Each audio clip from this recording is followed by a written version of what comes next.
Right, welcome everyone. Each candidate will now have a minute to make their opening statements. We will start with Elliot. So I have plenty of representation experience. I've been a course rep, I've been a faculty rep, and I've represented students on an institutional level as a council, senate, students' union rep, and senate rep. I've organised Freshers Week, and I am the current media officer and have been for 2 years. Thank you very much. And over to Lucy. Good afternoon, everyone. My name's Lucy. I'm a final year international management and German student. I'm studying to be your education officer. Throughout my time at university, I've been actively involved within the Students' Union in a variety of areas, but namely academic representation. I've had a fantastic time studying at the university, but I know there are definitely aspects that can be improved, and that's why I want to represent you. I'm incredibly passionate, incredibly enthusiastic, and I'll make sure your voices are heard.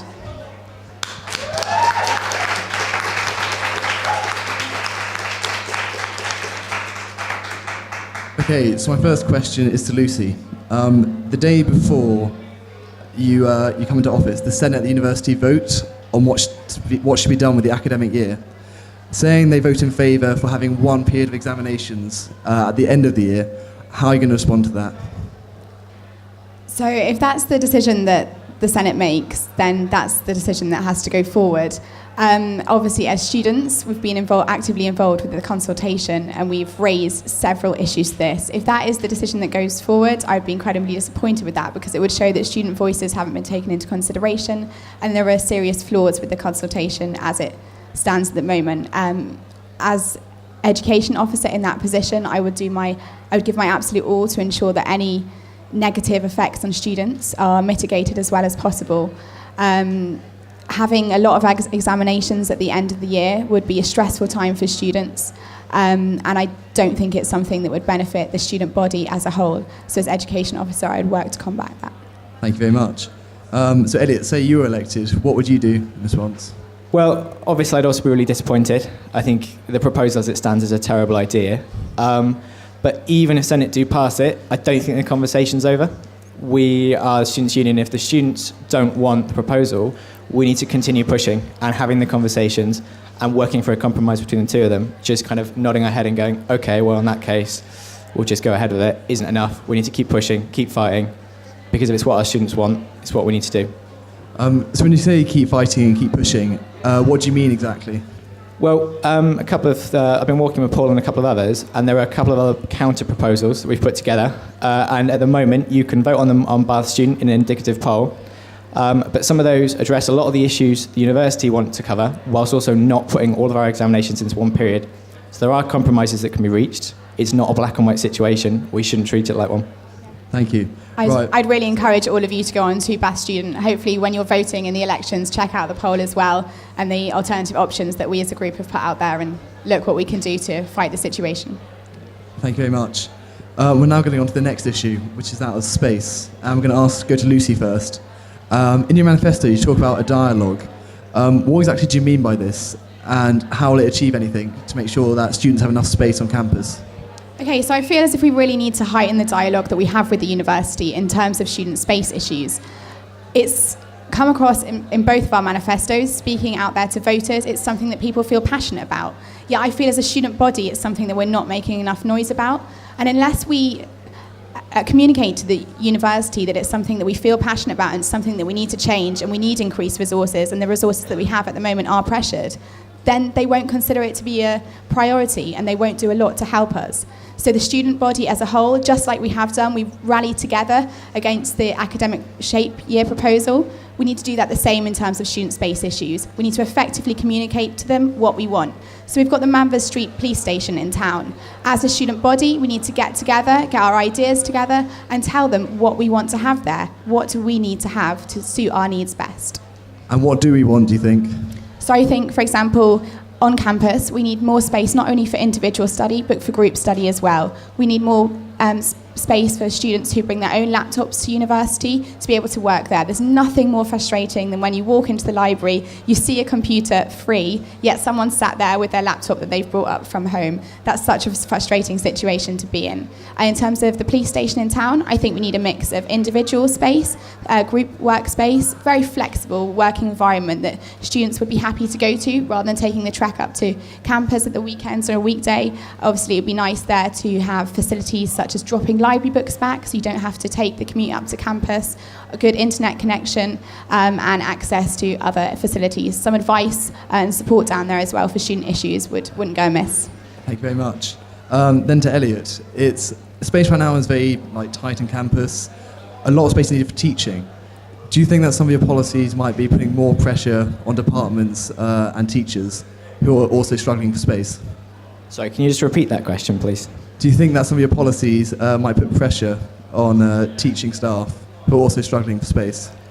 No, because the idea is I want to reassess how existing study space is used on campus. So it'd be looking at the areas where actually the space isn't being used to its maximum.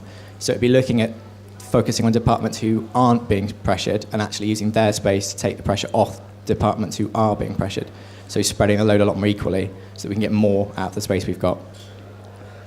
So what's the spaces you're thinking about? Where do you think students are going to set up under your... Well, I'm not going to presume to know. I think the first thing I'd want to do as elected is, and similar to the space that students need, is actually do a large-scale survey of students to find out what spaces they think they need, what kind of things they want, what they think they've got enough of, what facilities aren't up to scratch, and gather all that data, because with that, we can take it to the university and lay out a clear strategy of how we need to change space.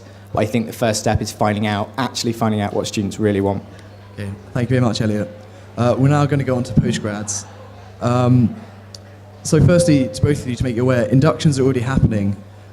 So what I'm more interested in is how are you going to make sure that postgraduates are represented, especially considering that neither of you are postgrads? We'll start with Elliot.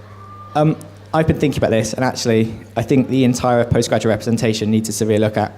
If you compare it to how undergraduate representation works, it's not nearly as effective. And I think some of the structures we use, whilst they work for undergraduate representation, do not work for postgraduates. And I think another long, hard look at how we do it, and also what the positives currently are, but also where the massive negatives are, need to be done. And I think we seriously need to rethink that, because as you said, I'm an undergraduate student. Education officers for many years have been undergraduate students. So until we sort out how our postgraduate representative structures work, we're going to continue not to effectively represent postgraduates. So Lucy, what do you think are the main issues for a postgraduate student? So as a postgraduate student, I think there needs to be more opportunities to network with other postgraduate students. So you spoke about postgraduate induction in your original question, and not all postgraduate students arrive to study at this university when the induction period takes place. Some arrive post the end of September, early October. So there really needs to be a higher provision of opportunities for them to engage and get involved with other students. Especially postgraduate research students quite often find themselves isolated in their individual department or their office. So they get to know people who they're working with in their close proximity, but not further afield in the university, and that's something I'd really like to work on. Obviously, as an undergraduate, I'm not at all pretending to be an expert on postgraduate issues, but something that I would do if elected was give my absolute all to not only ensure that undergraduates are represented, but that postgraduates are represented to the best ability I can. I think postgraduate supervision is something else that we can look at. I think just like when you have a personal tutor as an undergraduate at the university, you can either have a fantastic relationship with them, or on the other hand, it might be fairly average, or even in worst case scenario, it might not be that great and might not be a good working relationship. And I think there's definitely things we can improve on to ensure that postgraduate students here have the best supervision possible. Hey, thank you very much. We're now going to move on to feedback and how to achieve that. So to Elliot, is the SCU have been asking for feedback for years now, and many attempts have failed. Why do you think you're going to succeed this time at getting us good feedback from exams? I think, although I'd really like to say I'm going to make a massive sweeping change on feedback, I think actually the next steps forward are small, little things that make big differences. So, for example, making sure that all feedback is typed up. It's a tiny, tiny change, but that way you haven't got students not understanding the lecturer's handwriting. And by implementing something into Moodle, for example, that times the difference, so when students submit their work and when they get their coursework back, you can start tackling modules at an individual level rather than slapping on wide, high policies that don't filter down to actual lecturers. So I'm not going to come in with sweeping reforms, although I'd like to. I think it's small, steady changes to make small, steady changes. Thank you. Lucy, how do you think you're going to get feedback, adequate feedback for students as education officer? Okay, so to improve feedback, I don't know about you guys in the audience, but when I've been at my time at university, I've had such a range of feedback. We've gone from having just a number circled at the top of the paper, and it's like, well, what the hell does that mean? To having an A4 page of personalised feedback. That's what you've done really well. That's what you could have improved on. And that's what we need to see. We need to have a better sharing of best practice at this university. There are some lecturers who do such a good job in presenting good feedback, and I feel as if there's really an opportunity to educate other lecturers on what feedback should be and what actually as students you want to see in your feedback. So a couple of years ago, the academic exec ran a campaign called The Future's Bright, The Future's Feedback, and that brought together various examples of feedback that students had turned in themselves and said, you know, that's what I got and that's what I liked, or that's what I got and that's not good enough. I put a lot of hours into my essay, so, you know, please put some more time into giving me feedback, and that's what I'd like to improve, best sharing of practice. Okay, thank you very much. The next question is on communication, and we'll start with Lucy. How do you think you're going to communicate with the student body to make sure that you're representing their needs, but also that what you're saying is being responded back to them? Okay, so I think you've probably seen it spoken about in my manifesto. I think it's really important to have effective feedback loops at this university and throughout the union. So as students, you tell us what you want to change. You say, this isn't right, this is what I want you to work on. And quite often we go away and we work on that and we do our very best for you. But what we don't always do well is communicating back to you. In departments, in terms of staff-student liaison committees, I'd like to have more of you said, we did, so academic representatives have more of an opportunity to feedback. If I was elected as an education officer, I'd like to have a more visible, active presence on campus. Throughout this physical campaigning, I've absolutely loved getting to know the student body, talking to voters, being in lecture shout-outs. The power of conversation, like 60 seconds, standing up in front of a room and saying, look, this is what I would want to do. But, you know, as an education officer, you could stand there and say, look, this is what I've been doing. What would you like me to work on? Engaging. Thank you very much. And now to Elliot. How do you think you're going to communicate your point successfully to the student body? I think with education, there's a big danger that it's perceived as quite a dry area. It's got a lot of acronyms. Often things are quite difficult to engage with. So I think the key thing for me, if I was elected to communicate, is breaking that down, speaking in plain, understandable English and bite-sized, interesting information, because I think students will engage with education. It just needs to be in a format that isn't, a load of acronyms with some references to some quality assurances they've never heard of, with some words that don't really make any sense in normal language. They need it to, in a way that they understand, they can get on board with, and I think once you start doing that, you'll see a lot more engagement in education representation as well. Okay, thank you very much. Just a quick reminder that you can still tweet questions, #BathQ2C, and we're going to go on a Twitter question now. And we'll start with Elliot.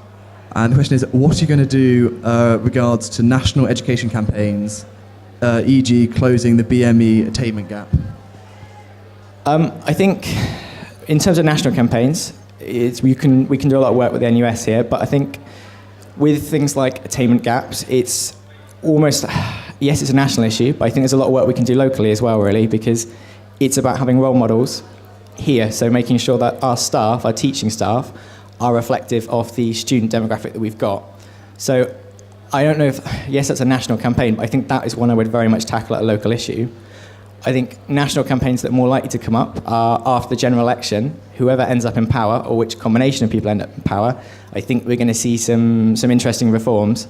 And I think that will be a national campaign to make sure that if, for example, the fees are reduced, it doesn't reduce funding for the university, or that fees aren't changed entirely.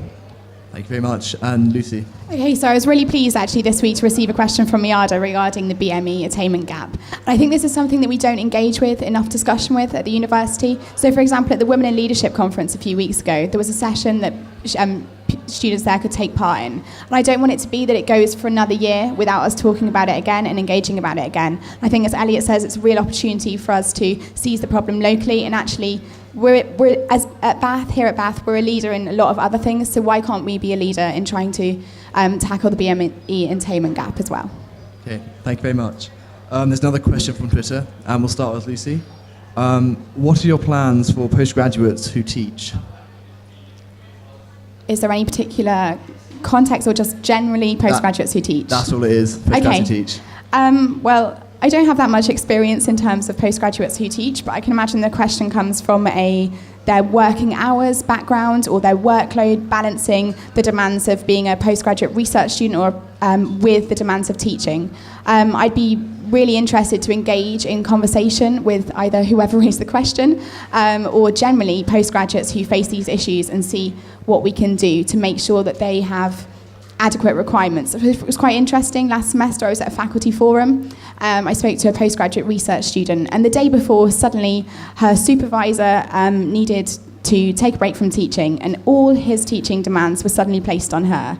She was in her first semester of her postgraduate research program. What he was expecting her to lecture was not at all her specialism, and she was just suddenly expected to go and teach first-year undergraduate students. And that's something that needs to be spoken about. You know, if there's an expectation you're going to teach, then that's fine. But there needs to be an expectation about what you're expected to teach and making sure that it's within your remit so that you as undergraduate students, if you're being taught by a postgraduate research student, get the best teaching possible. Thank you very much. And then Talia. Just to add to that, I think the key thing is to go to the TIPS program is for postgraduates who teach. It's a training program. I think that's the best place to start, is you make sure that is as comprehensive as possible and is actually hitting the needs of the people who are using it. That's in terms of supporting postgraduates that teach. Another thing I'd like to see of postgraduates that teach is actually more of their time allocated towards feedback, so less time towards teaching and more time toward giving feedback to their students, because I think that is quite important. Thank you very much. Sadly, we've now run out of time, so we'll take a minute from each of you as a closing statement, and we will start with Lucy. Okay, so hopefully, as you've heard, I'm incredibly passionate and enthusiastic about education and representation. If I was elected, I would give my absolute all to ensure that you guys get the education you deserve. I'm an effective communicator, I'm an effective listener, and I'm a fighter. And I'll make your voices heard, and I'll make sure that the views that matter to you are effectively represented. Thank you.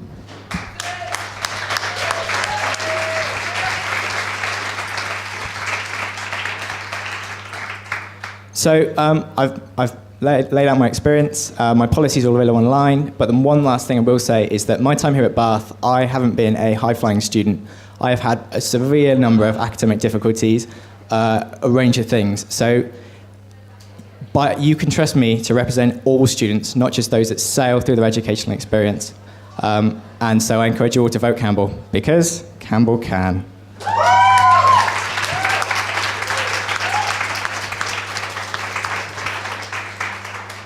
Right, I'd like to thank the education candidates and all the candidates who spoke today. They did a really good job, I thought. Reminder that voting is open. It closes on Thursday.